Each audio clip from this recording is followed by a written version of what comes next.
Hello everyone, welcome back. स्वागत छ तपाईँहरूलाई मेरो छोटो मिठो ब्लगमा।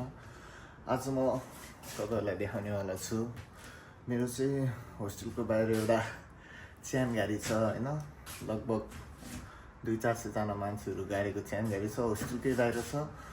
त्यो देखाउनेवाला छु, हेर्नुहोला। म चाहिँ होस्टेलबाट तल आइपुगिसकेको छु र जाँदैछु च्यान गाडी हेर्नलाई। च्यान गाडी चाहिँ यहीँ अगाडि छ अनि मेरो होस्टेल चाहिँ यो चाहिँ मेरो होस्टेल हो। अनि च्यान गाडी चाहिँ यो अगाडिको सबै च्यान गाडी हो है। अब च्यान गाडी चाहिँ म देखाउँछु तपाईँहरूलाई।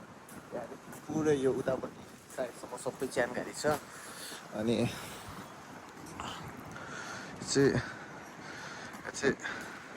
मान्छेहरू टन्नै मान्छेहरू गाडीको च्यान गाडी छ। यो चाहिँ उतापट्टि साइडबाट देखाउँछु म तपाईँहरूलाई, हेर्नु होला। चाहिँ धेरै जस्तो अमेरिकनहरू भन्दा आएछ।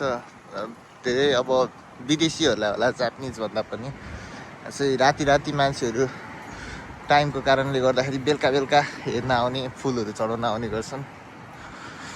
अनि उतापट्टि साइडबाट देखाउँछु म। यो चाहिँ बाटो छ अनि यस्तो फुलहरू, राम्रो फुलहरू छ यहाँ।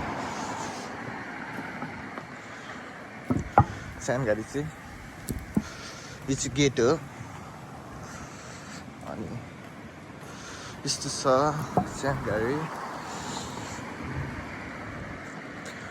हेर्न सक्नुहुन्छ तपाईँहरूले। च्यान गाडी यहाँ चाहिँ उतादेखि यतासम्म छ। अनि यसरी सिरियल वाइजमा चाहिँ मान्छेहरू गएको छ रुखहरू रोपेर।